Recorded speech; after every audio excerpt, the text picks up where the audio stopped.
Europe continues to be anemic. We've thought that Europe would be anemic for quite some time.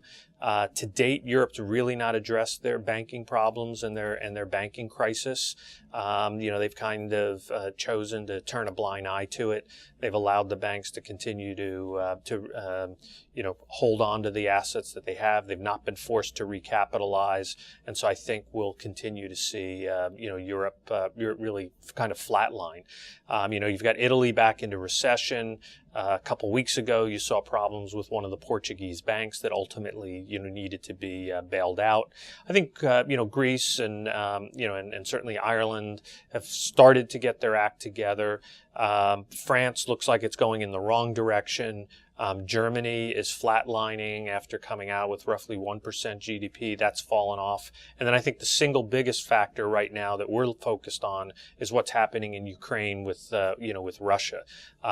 That's a major concern for the region. It certainly has some economic implications for the region. I think it probably has more economic implications for Russia than it does for Europe, but it's definitely a negative. It will weigh on the market.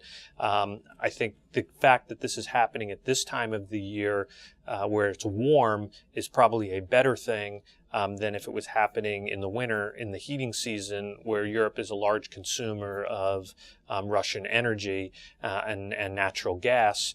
So I think if this becomes extended and isn't worked out, you may see further weakness in Europe come the winter months.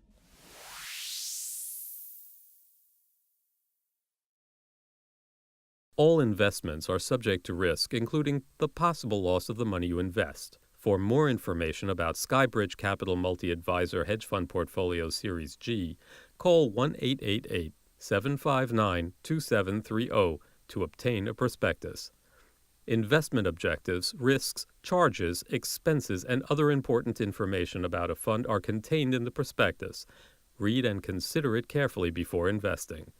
This webcast is for educational purposes only.